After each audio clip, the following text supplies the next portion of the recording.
We are Radiant Vision Systems. We're a world leader in light and color measurement solutions. We've been providing scientific grade measurement solutions for over 25 years. Today, I'm really excited to share Radiant's expertise in light and color measurement and talk about how we use this photometric technology to simulate our own human vision for the most accurate evaluation of lighted devices. So here's today's agenda. I'm going to start by going over some of the basic light and color theory, starting with the basics of what is light. Next, I'm going to go into talking about quantifying human visual perception. We're going to talk about some of the equipment that's used, including photometers and colorimeters, go over the CIE color matching functions, and talk about how to calculate CIE-matched color values.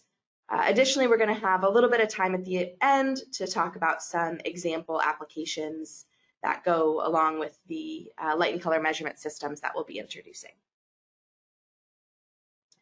So to start off with light and color theory, what is light? So light is electromagnetic radiation made of photons, and we use these photons to describe the energy or wavelength of the light. So along the top here, we're looking at the entire electromagnetic spectrum from the really energetic gamma rays on the left with a wavelength of less than 1/10 of a nanometer, all the way over to radio waves with really long wavelengths up to a meter that are really low energy. Today, we're going to be talking about a really small section overall of the electromagnetic spectrum, and this is visible light. So when you hear people talk about light, typically this section of the electromagnetic spectrum.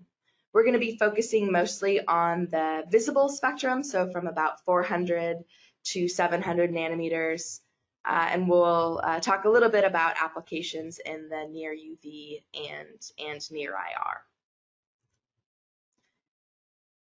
So to start us off on our journey of understanding light and color measurement, I want to introduce to you guys the concept of a spectral power distribution.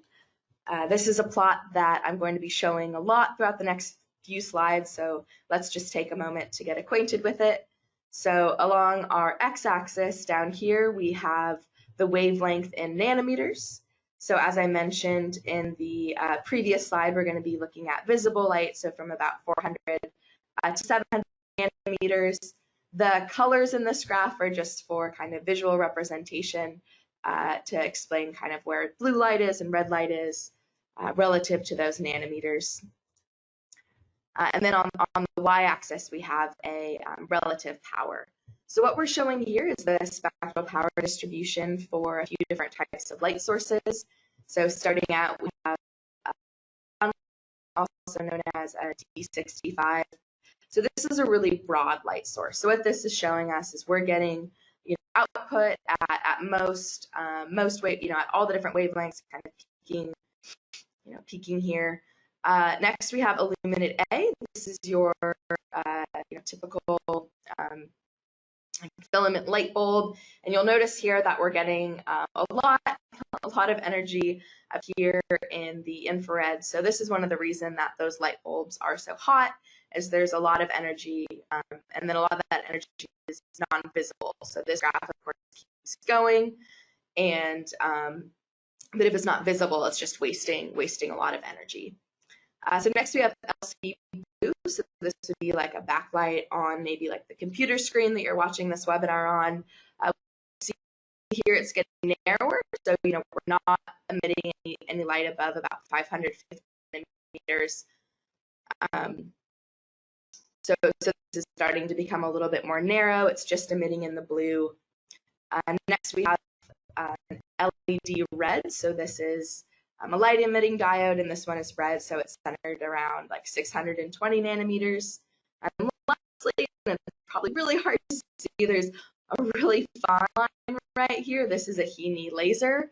So a laser is an example of something that puts out light at maybe like just one wavelength or a few wavelengths, and has a really narrow spectral power distribution. So from this, just take away that spectral power distributions are a plot of power versus wavelength, and you can have both really broad sources such as sunlight and really narrow sources such as a laser.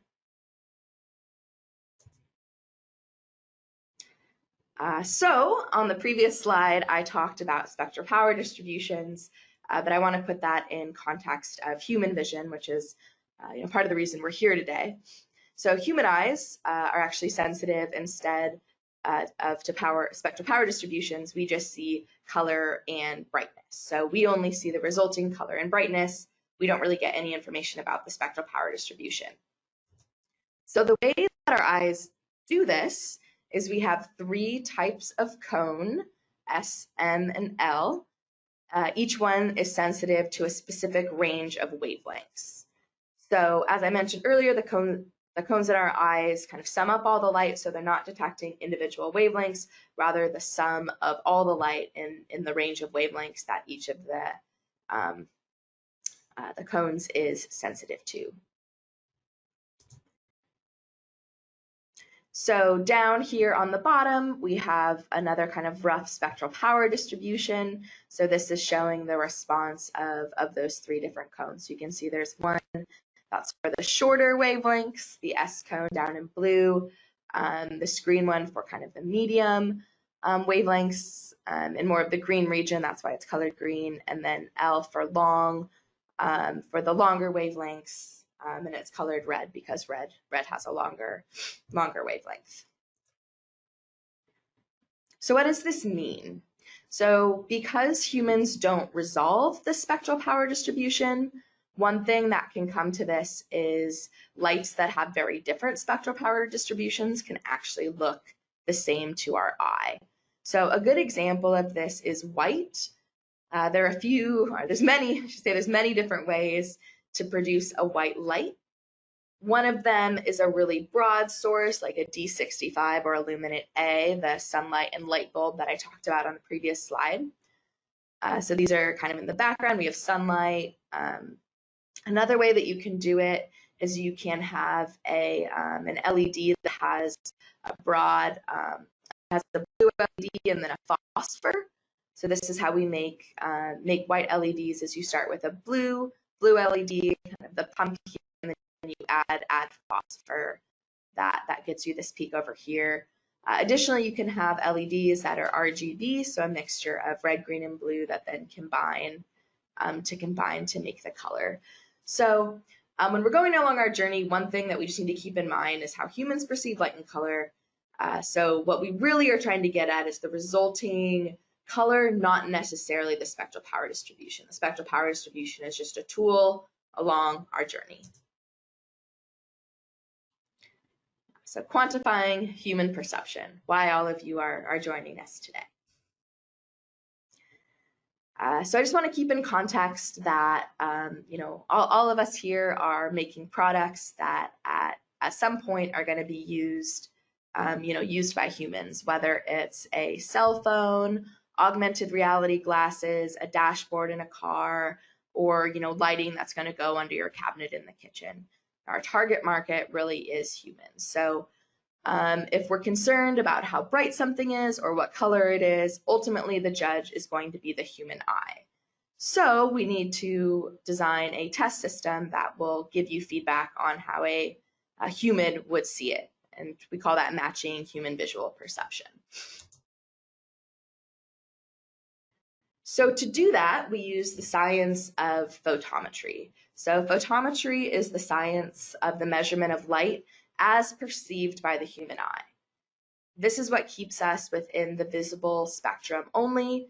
And what we use here is something called the photopic curve, and we're going to see this in the next couple of slides. So in addition to photometry, there is colorimetry. So this is the science of the measurement of color as perceived by the human eye. And in the next couple slides, we're going to dive deeper about how this can be applied. So throughout all of this, right, we really need to develop a language that we can use to talk about light and color. I can't just say to you, hey, this phone is pretty bright, or that color is kind of blue. There needs to be a language. So if you're a designer or an engineer, you need to be able to communicate a green to your colleague who's in another office, or there needs to be standards on how bright headlamps can be. And we can't just have one person, Sally, who has the eye that can measure the green and she goes around and look at it. We really need to scale that up. So what I'm going to be introducing to you is a mathematical language that quantifies brightness and color variation as perceived by a standard human observer. So without all of this, you might have questions like, well, what if someone is colorblind? Or you might have heard about how some people perceive colors differently. So really, this is a mathematical construct that's really looking for a standard observer. So it's not going to take into account those little variations from people to people. There's many standards bodies out there that are finding ways to address that. But as you learn about this, just kind of keep in mind that this is, kind of an overarching model that, of course, has its limitations. But one of the main benefits is that it's a standard and you can use it, across labs and, across continents. Yeah, so as I talked here, so we're going to be talking about the human photopic response at each wavelength, and then also talking about the mathematical models to define color. All right, so here we have again our trusty plot going from about 390 nanometers to 700 nanometers, and here we actually have plotted the spectral distribution of sunlight. And on top of this, I have plotted the spectral sensitivity of the human eye. So this here is showing the overall response of kind of your average standard observer human eye. Really take away from this is like you're really not going to be able to produce anything, below 390, even at 500, you're a lot less sensitive, and again, kind of above, 60 and 770. And really also notice where, where it peaks. So the maximum luminous efficiency is around 550 nanometers. That tends to be around the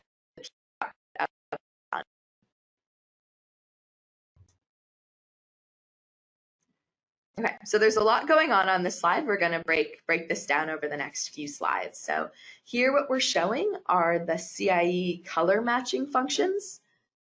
So these are a mathematical way to determine the human perception of brightness and color. So when we look at this graph again, we have wavelength along the x-axis and relative power along the y. We have the three graphs here, x bar, y bar, and z bar. One thing you may notice is the y bar is actually the same as the photopic response. So the three curves that we use to determine the color, one of them, y bar, is just also used for doing the photopic or overall brightness response. Over here on the right, this is the CIE color chart. This is what we're going to be working towards. So I just wanted to show this chart here. And some later slides, I'm going to go into much more detail about what this is. If you haven't seen it, it's probably, it looks very different than the other plots we've been showing. But the context of why we're going to go over this in the next few slides is to tell you how, using the CIE color matching functions and the spectral power distribution, we are able to end up over on the right with the CIE color chart, which is that mathematical model that I've been alluding to. But the first thing we need to do is discuss, how did we get these curves, right? Where did these curves come from?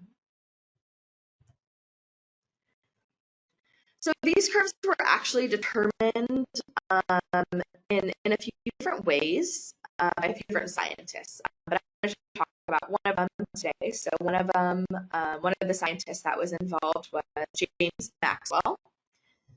So what he did was and this was in like around the 1920s, he did some color matching tests. So what he did is he took observers who were, of course, his friends and peers at the time, and gave them a white target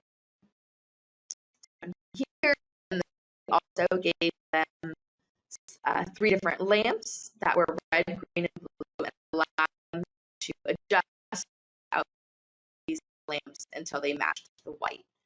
So using this information, he was able to build up these curves These are the original curves negative here, so that these were curves that were then massaged mathematically to make sure they were no longer negative. These were then defined in the 1931 CIE body, and I apologize, CIE is French. I will not try to pronounce it today, but it's a body that's still, going strong and working. We're not updating these standards and everything. This started in 1931, and years ago, and of course now more about age in general that can affect how we see light and color. But this original system here is still used today. Okay, so now that we have the CIE color matching functions that were determined experimentally, and we also have the spectral power distribution, which I was talking about earlier, we can use the two of these to start down our path of calculating the tristimulus values. So the way that we do this is we take the integral of the spectral power distribution and the color matching functions, and out of that we get tristimulus x, y, and z. So one thing to notice is now these letters are capitalized. When they're just the color matching functions, they're lowercase. But once you actually have the values, they're capitalized. So just as you're doing colorimetry, one thing to look out for is we use a lot of the letters over and over again. It really matters, how they're written. Yeah, so what I really want to emphasize here is the most important thing with colorimetry is calculating these capital X, Y, and Z values. And don't worry, over the next couple of slides, we're going to go through some examples. And then down here, I just wanted to show you what you do once you get these values. So once you have your capital X, Y, and Z, you combine them together. So in 1931, they just kept it really simple. They said the CX coordinate was just going to be X over X plus Y plus Z, and CY was going to be Y over X plus Y plus Z. This is really easy for the math, and as you're going to see on the next couple slides, it makes it really easy for me to do kind of some scale measurements or intuitive calculations. Whereas when we get down to 1960 and 1976, they use the exact same, they use the same X, Y, Z, but now they've added in, all these coefficients. So 4x over x plus 15y plus 3z. So we're going to go into some detail on why that was necessary, and it definitely has some benefits, but it does make kind of the backhand calculations a little bit harder. So for the next couple slides, I'm going to keep it all in this 1931 CIE space, which actually is still used a lot in industry. There's many industries that still use this. Okay, so what I would like to do now is show a couple of examples of how we get from these tristimulus curves to the CIE color chart over here.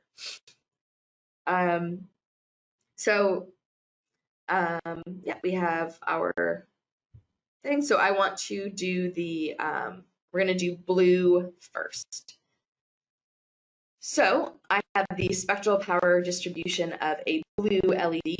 And as I was talking, you might have noticed that these got filled in. So the first thing we need to do is calculate the tristimulus X, Y, and Z. So my X coordinate is going to be basically everything shaded under this red value. So I'm going to say that this is kind of like medium. And you can see here that, the blue or Z value is going to be much larger and Y is going to be smaller. So just in kind of a big or small, medium, large, the Y is going to be the smallest. So down here, I'm going to fill it in. And the arrows that I'm going to use, so the X value is going to be small. The Y value is going to be really small. That's why you get 2 down arrows. And Z is going to be very large. So then under CY, the denominator is the same, but what we're going to see is that Y numerator is smaller. because look, there's very little area underneath the green tristimulus here for blue. So what this tells us is that, you know, both CX and CY are going to be pretty small, and that's because of the Z down in the denominator. You know, we're really dominated by all of this from blue, so that gets us a really large Z. So this tells me that both are going to be small, but I expect my CX to be greater than my CY. So what we have here is the CIE curve, and actually I'll take a minute now to introduce it because I haven't yet. So up here on this curve, you can see that for the first time in this webinar, we have a plot that's different axes. So I'll explain those. So along here we have the x-axis, or CX, and here we have CY, and both of these axes are less than 1. So this one is 0.8 and this is 0.9. And what we're doing is we're plotting a color. So both my CX and CY are small. So example, like, you know, 0.2 and 0.1, and here the Y value is larger, so we're over here. So this makes sense for blue. They're both going to be small, but your X value is going to be larger than your Y value because you're kind of pulled away from this axis. So this makes sense for blue. And I'm going to do 3 more examples. So hopefully by seeing this a few more times, it will start to come together. So that is example of blue. So next I'm going to do green. And again, the first thing we do is calculate our tristimulus values, X, Y, and Z. So in this case, red is small, Y is large, and the Z is very small. There's almost no blue component here. Next, we'll calculate CY. So our Y is quite large because look at all that green. And again, the you know, X, Y, and Z on the bottom. So for green, we're seeing that our CX is smaller than our CY. So that puts us kind of up in this upper quadrant of the CIE color chart. So do my next, I'm going to do, or guess what I'm going to do next, which is red. So again, the first thing we need to do is calculate our capital X, Y, and Z, and then plug them into our formulas. So we have a large X, lots of area under red, you know, good size Y, and, you know, basically no Z, very, very small. So we expect CX to be large because of the numerator. CY is going to kind of be medium. It's not small, but it's less than CX. So for red, we can see it kind of puts us on this right side of the graph where CX is greater than CY. So, you know, hopefully this can just kind of intuitively show you how we're getting this information. And lastly, I wanted to show you white. So here I did the spectral power distribution of sunlight. So when you have a really broad source like this, basically you get all the values are very large because we have a numerator and then, you know, 3 on the bottom, you get about a third.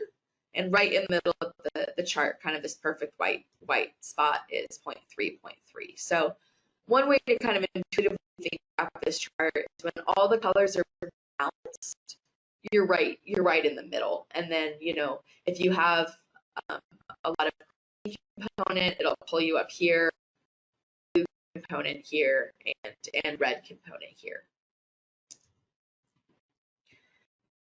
So with that, let's take a little bit more look at this chart. So we have the X and Y axes that I talked about, and what we have here basically we're showing is it's called a CIE color space. So this is every visible color to the human eye defined in coordinates of CX and CY. What this plot is actually, the whole color space is actually a 3-dimensional object, but what we're looking at here is actually like a slice of it, and this is the most common one. So you've noticed that I've talked about CX and CY, and I've never mentioned CZ. So in this plot that I'm showing, CX plus CY plus CZ equals 1. Therefore, you don't need to define CZ because it's just already known. if you have CX and CY, and you know that if you add CZ, you get 1, giving just those 2 coordinates is enough information. So that has become the standard that you can just say CX and CY, and that's enough information. So yeah, this is the visible color space. Sometimes on the color chart, you'll also see kind of this triangle be plotted. So what this is called a color gamut, and these are the producible colors that a device's primary, this is the producible colors inside here that a tristimulus color machine can make. So what I mean by that is something like a laptop or a display. So if on a laptop or a display, this is your green primary, this is your blue primary, and this is your red, the only colors that you can make are inside of this triangle, right? Because you can only, you can't go outside of here. You can't get any more blue. You can only go within this gamut. So you might have seen on TVs or stuff recently, they say wide color gamut. What they really are pushing at is that these primaries are getting as close to the edge as possible.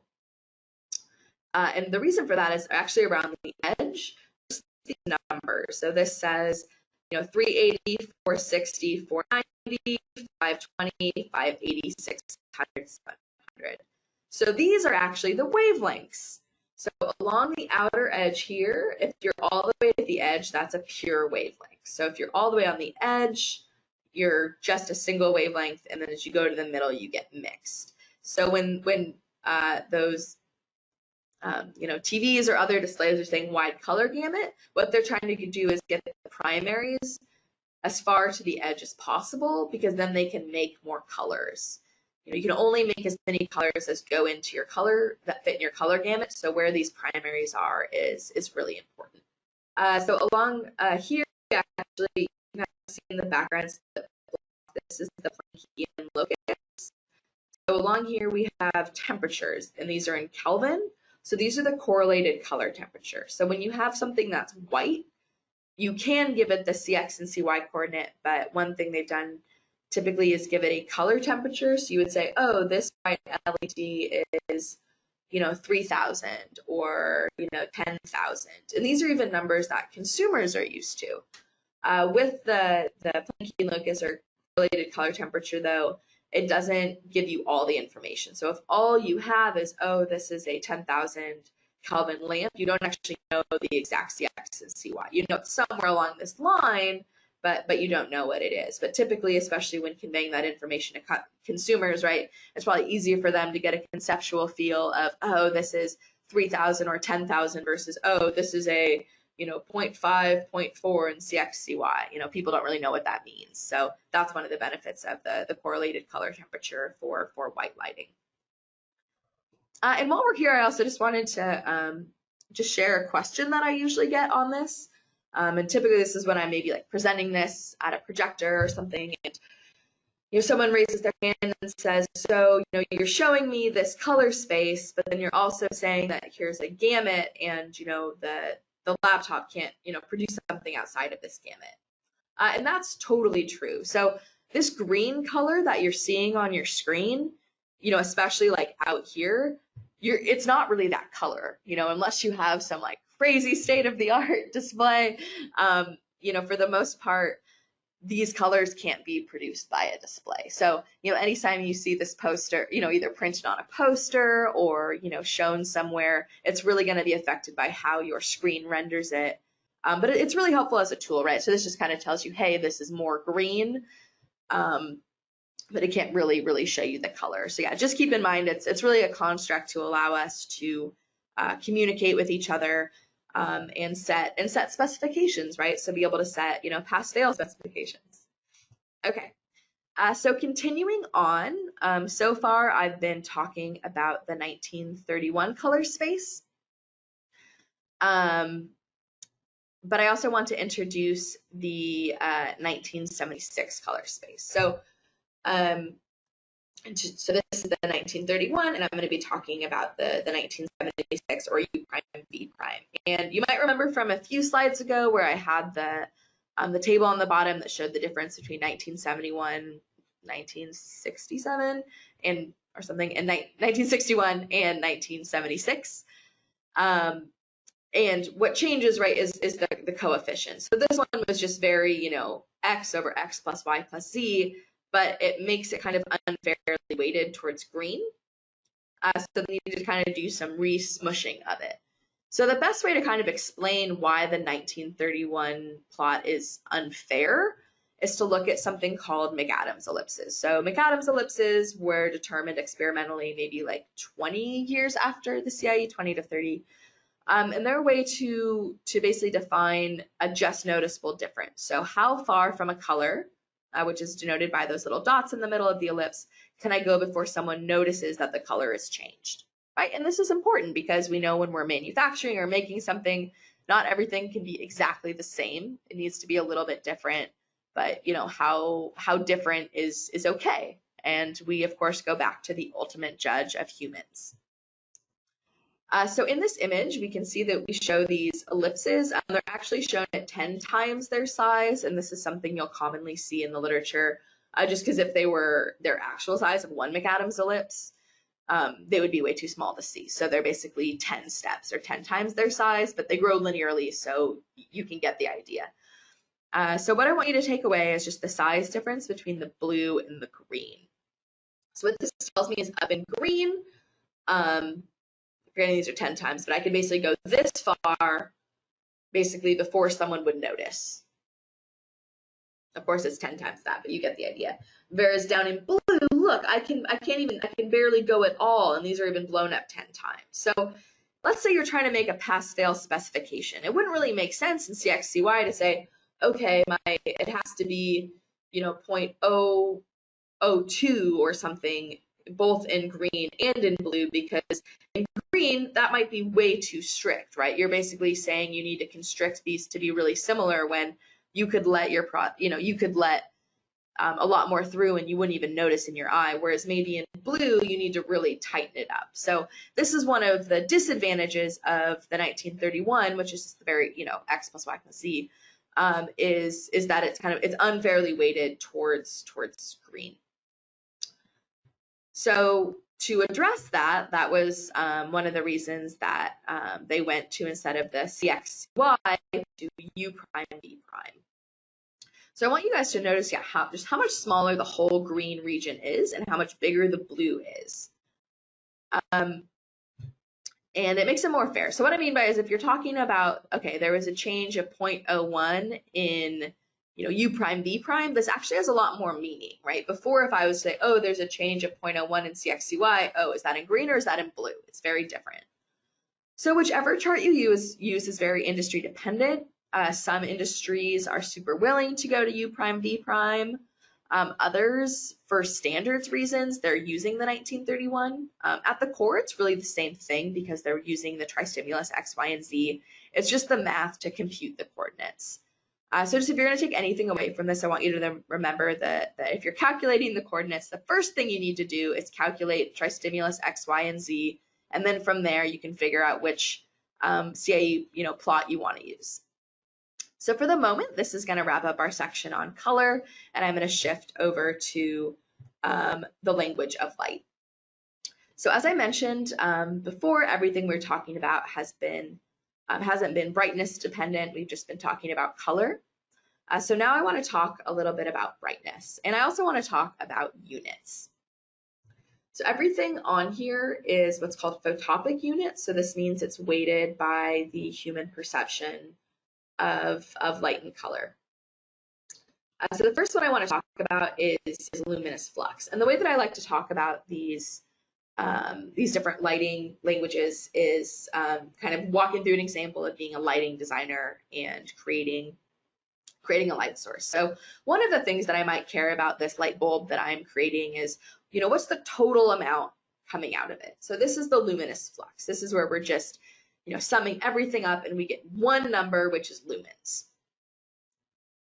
So that's of course very interesting, but it's going to be different, right? Am I designing a spotlight or am I designing something that's really broad?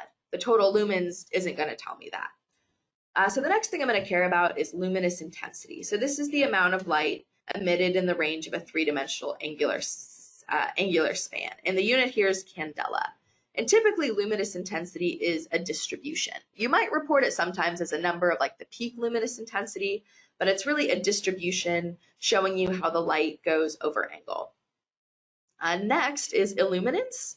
This is lumens per meter squared. This is the amount of light incident on a surface. So I'm the same lighting designer, I've made, I know my total lumens, I know my plot, but now I might care, okay, if I put this in a conference room or in a hospital, how much light is going to be falling on the table and how much light is going to be falling on the floor.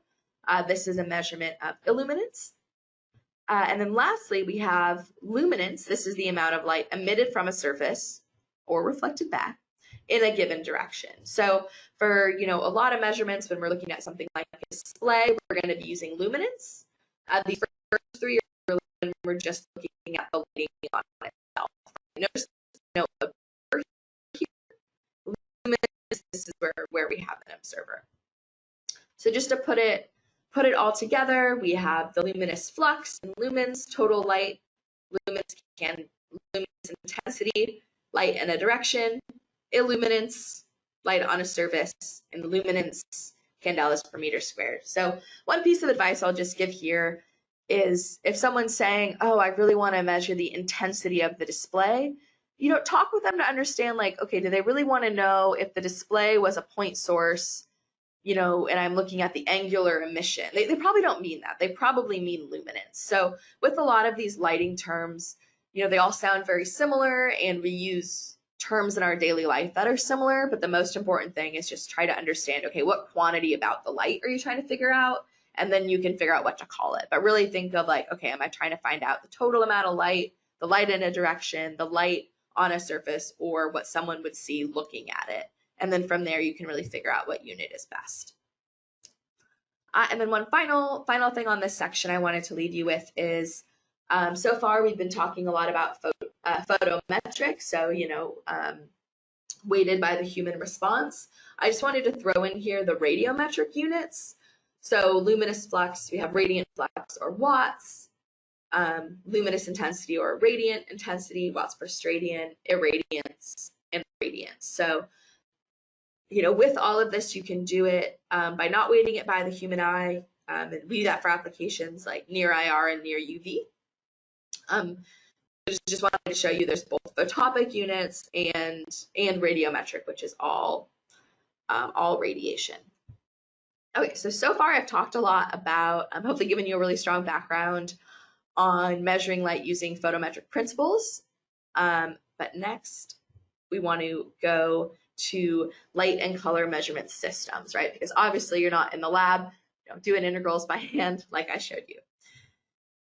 So as we set up from the start, the purpose of today's webinar is really human-centric measurements. We want to know how humans are going to perceive brightness and color, and there's many different instruments on the market that can help you do this.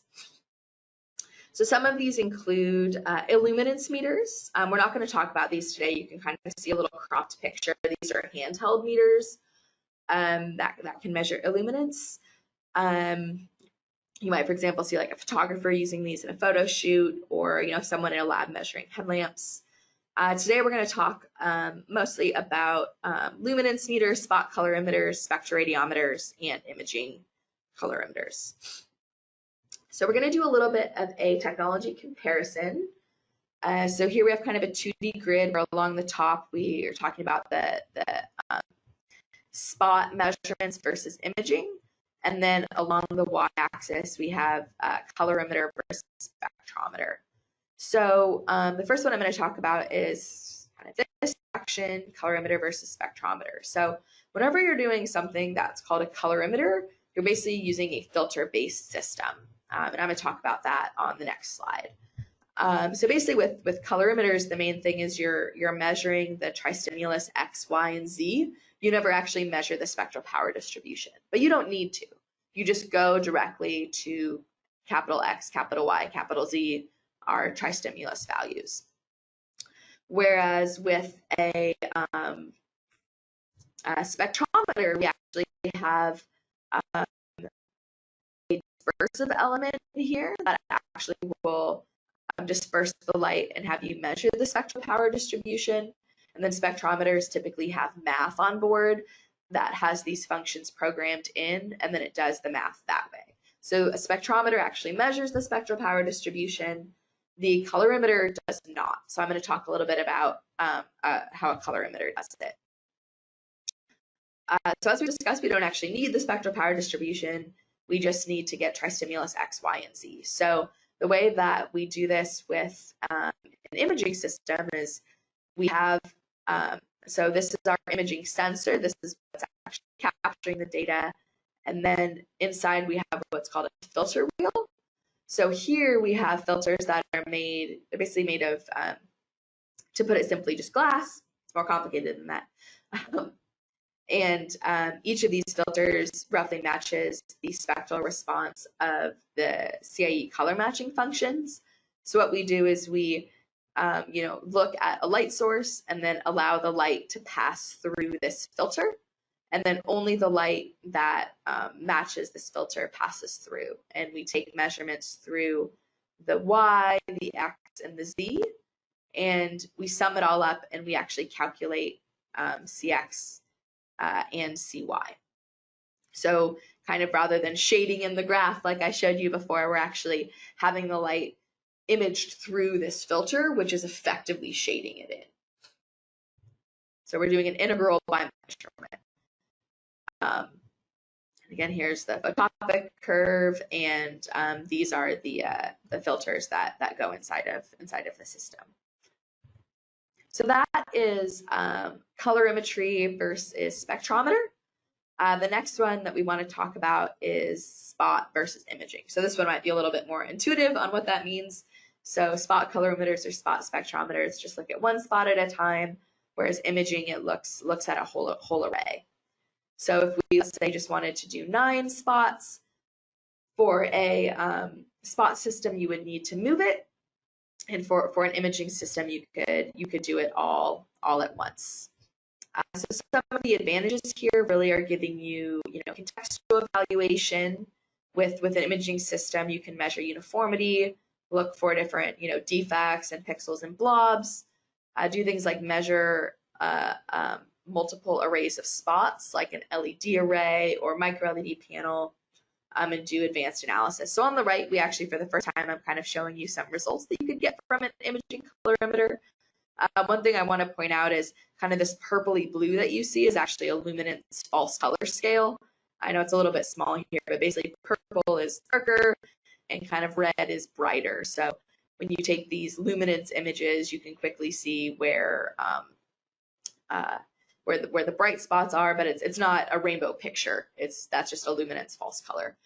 And then also what you're seeing on here is just some analysis, and I'll talk about that a little bit later, looking for blobs and the like. So a brief introduction to imaging systems. The imaging systems are based on kind of the core of it is this imaging sensor. So we have just a little diagram showing you here, zooming in on an area and looking at one pixel. So each pixel is a light sensitive photodiode that can take the incoming light and convert that to an electric signal that we can then correlate to a luminance value via calibration. So when you're looking at imaging sensors, there's a few, I'm just going to touch on this briefly, just a few important characteristics. So one of them is resolution, or specifically spatial resolution. So this determines your ability to distinguish fine detail. Here's just an example of having measured an entire keyboard with a 1 megapixel resolution, so 1 million pixels for the whole keyboard, versus 29 megapixel resolution. Just how you can see a lot more details within the R key itself. And again, this is a false color image, so this kind of green is brighter than the background purple. That's what the colors mean. In this, so high resolution is especially important for when you're looking for really small contrast variations. So we want to get as many image sensor pixels across that as possible. So finding pixel level defects in correction of displays, it's important to have as many, more sensor pixels. So, yeah. Another important thing with image sensor characteristics is dynamic range. So at its core, dynamic range is the ratio between the maximum possible signal and the noise level in one measurement. It's typically measured in decibels, which is a log scale. So here we just have a couple little cartoons. So each of these are measuring the signal here. So here's the background, here's the signal. So maybe this is like a bright pixel, for example. So here's two different measurement systems. This is noise of the first one, and this is the noise of the second one. And the result you can really see is with the first one, if you have signal noise, we are able to detect this signal. With the second one, because our noise is getting at the same level as our signal, we really don't know if this is a real defect or not. So this is especially important when you're looking for really subtle differences. Here's another just illustrative example along the top, and depending on your monitor, you'll be able to see if we're just looking for really kind of just like a subtle difference here. And this is the original image, and just to kind of show you, if you add noise, it just gets harder and harder to see. Just with your eye. So this is analogous to if your measurement device has a lot of noise, we kind of say garbage in, garbage out. If you're not taking really good measurements, you're not going to be able to analyze it. You can have, tons and tons of pixels, but if they're really noisy, you're really not going to get a better image. And just briefly to talk about, there's lots of different types of noise. I just wanted to introduce one here, and one of them is dark or thermal noise.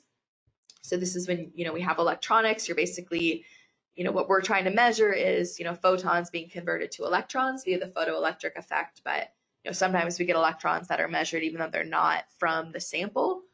And that's called dark or thermal noise. So we want to, of course, mitigate this and address it. So we do that a few different ways. One of them is to cool the camera. On the left, I'm showing a plot of temperature on the x-axis. Noise on the y. It's in log scale. You can basically just see how, this increase, the dark current increases via temperature. So one thing that we do is cool the camera to reduce dark current, and then we also go a step beyond that and basically take a dark frame, which is where we take a measurement with the optical path blocked and subtract it pixel by pixel. So we basically know, okay, this is the signal we're getting when it's not measuring anything. Let's remove that. And you can also average multiple images to reduce the noise effects. So really quickly, I just wanted to talk a little bit about an imaging colorimeter. So this is a Radiance product here. So we have on the front an electronically controlled lens. So one of the benefits of this is that the system can be calibrated for any working distance. Before we had electronic lenses, you had to kind of tell us, hey, I want this at 1 meters, 2 meters.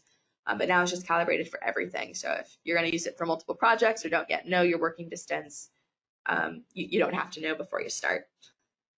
Inside, we have these tristimulant filters, as well as the neutral density filters.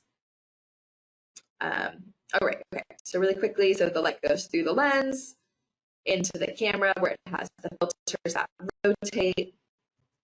I can go through the neutral density filters. This is just if you have a really bright source, we can cut down light by a known amount. We have a grayscale image sensor, cooled to 5 degrees. Yep, so here we have the cooled image sensor under vacuum. And okay, there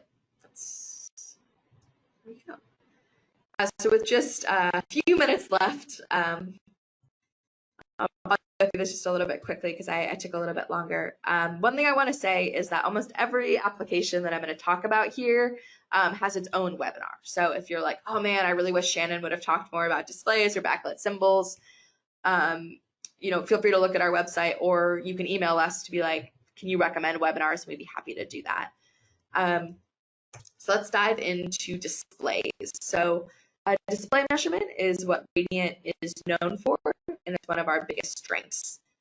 Some of the common tests that we see are brightness offset, so looking for differences in brightness, as well as color offset, so from display to display, are they the right colors? Within one display, we can look at non-uniformity of color and brightness. We can detect things like pixel and line defects.